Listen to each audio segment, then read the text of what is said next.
Hello বন্ধুরা, আশা করি তোমরা সকলেই সুস্থ আছো, ভালো আছো। একঘেয়ে যদি ডিমের ঝোল বা ডিমের ঝাল খেতে তোমাদের ভালো না লাগে, আমার এই ডিমের রেসিপিটা তোমরা একবার ট্রাই করতে পারো। আশা করি তোমাদের এই রেসিপিটা খুবই ভালো লাগবে। এক থালা ভাত কিন্তু ভাত বা রুটি যে কোনো কিছুর সঙ্গেই তোমরা কিন্তু খুব ভালোভাবে এটা খেতে পারবে। আর এটা দেখতে যেমন সুস্বাদু, খেতে কিন্তু একদম স্বাদে গন্ধে একদম ভরপুর। তার রেসিপিটা তোমরা দেখে নিও আমি কিভাবে বানাই। আর বন্ধুরা, আমি দুদিন তোমাদের রান্নার ভিডিও দিতে পারবো না। আমি কলকাতা থেকে বহরমপুর যাচ্ছি, এই দুদিন থাকবো না।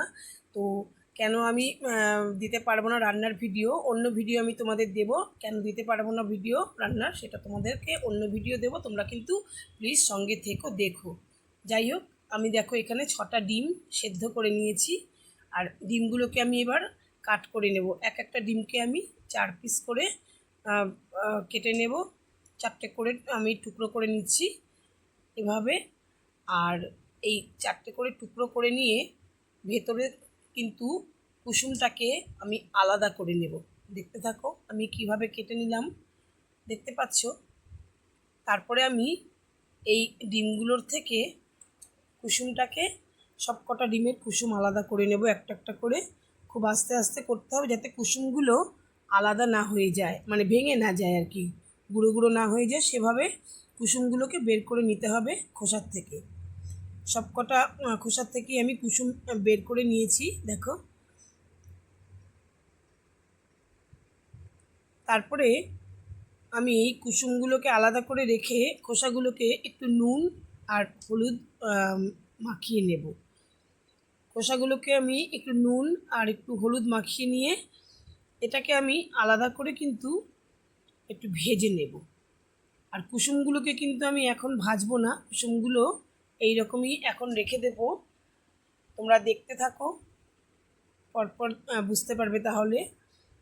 কড়াইতে দেখো আমি সর্ষের তেল দিয়ে দিয়েছি, দিয়ে কিন্তু আমি ডিমের খোসাগুলোকে প্রথমে ভেজে নিচ্ছি। একটু হালকা করেই ভাজবো, কারণ জানো তো ডিম যেভাবে ভাজে আর কি, খুব কড়া তো ডিম ভাজা হয় না, তাহলে আবার শক্ত হয়ে যাবে। ডিমের খোসাগুলোকে আমি একটু হালকা করেই ভেজে নেব। বন্ধুরা, তোমরা যারা দেখছো রেসিপি, ভালো লাগলে কিন্তু লাইক অবশ্যই তোমরা দিও, আর কমেন্ট কিন্তু করো। নতুন বন্ধুরা তোমরা যদি দেখা শুরু করো তাহলে কিন্তু সাবস্ক্রাইব করে অবশ্যই পাশে থেকো। ডিমের খোসাগুলোকে আমার ভাজা হয়ে গেছে, দেখো। কড়াইতে আমি আরেকটু তেল দিয়ে দেবো, অল্প তেল রয়েছে, আর একটু আমি সর্ষের তেলের মধ্যে দিয়ে দিলাম। এবার আমি দেখো ফোড়নে শুকনো লঙ্কা আর 5 গোটা গরম মশলা আর তেজপাতা, আর তার সঙ্গে সাদা জিরে একটু মিশিয়ে নিয়েছি। সব কিছু একসঙ্গে ফোড়নে দিয়ে দিলাম। একটু মিষ্টি গন্ধ বেরোনো পর্যন্ত আঁচটা কিন্তু কমিয়েই রেখেছি।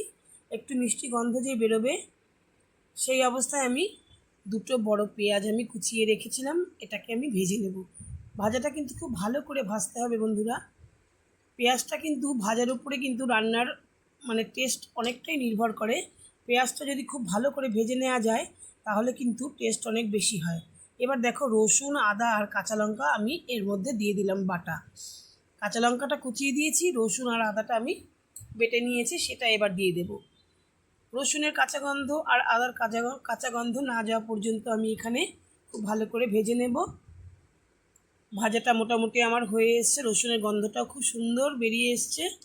এই রকম অবস্থায় আমি যেরকম দেওয়া হয় গুঁড়ো মশলা, নুন, হলুদ, আর এখানে সাদা জিরের গুঁড়ো, ধনের গুঁড়ো, আর একটু কাশ্মীরি লঙ্কার গুঁড়ো, এটা দিয়ে শুকনো যেহেতু দিয়েছি একটু জল দিয়ে দিলাম। জল দিয়ে মশলাটাকে একটু এই পেঁয়াজ আর রসুনের আদার সঙ্গে খুব ভালো করে কষিয়ে নেব। দেখো কষানো হয়ে গেছে, তেল ছাড়তে শুরু করে দিয়েছে। এই অবস্থায় কিন্তু আমি দিয়ে দেব 1 বাটি টক দই। টক দইটা দিয়ে কিন্তু টেস্টটা একদম অন্যরকম হবে। দেখতে পাচ্ছ মিশিয়ে নিয়েছি টক দইটা দিয়ে, কালারটাও খুব সুন্দর আসবে আর খেতেও খুব ভালো হবে। সঙ্গে দিয়ে দিলাম 1 চামচ চিনি। চিনিটাও কালারটা খুব সুন্দর করবে, আর তার সঙ্গে একটা ঝাল সঙ্গে মিষ্টির একটা ব্যালেন্স হবে। এবার আমি জল দিয়ে দেবো, মোটামুটি পরিমাণ মতো জল দিয়ে দেবো। অনেকটা ঝোল তো হবে না, গায়ে গায়ে হবে একটু। তো আমি এখানে জল দিয়ে কিন্তু ঢাকবো না, আর একটু ফুটে উঠলে পরে ডিমের খোসাগুলোকে দিয়ে দেবো। খোসাগুলোকে দিয়ে আমি মিনিট দুয়েক মতন একটু ফুটিয়ে নেব, খুব বেশি ফোটানোর দরকার নেই। মিনিট দুয়েক মতন ফুটিয়ে নিয়েই আমি কিন্তু ডিমের কুসুমগুলোকে দিয়ে দেব। ডিমের কুসুমগুলোকেও এবার আমি এর মধ্যে মিশিয়ে দেব। কুসুমগুলো একটু যখন ঝোলের সঙ্গে একটু মিশে যাবে, সেই অবস্থায় আমি এখানে গরম মশলার গুঁড়ো দেব। যেরকম দেওয়া হয় গরম মশলার গুঁড়ো দিয়ে তারপরে আমি ধনেপাতা দিয়ে রান্নাটা আমি শেষ করব। আশা করি বন্ধুরা রেসিপিটা তোমাদের ভালো লেগেছে। দেখা হবে পরবর্তী ভিডিওতে। ধন্যবাদ।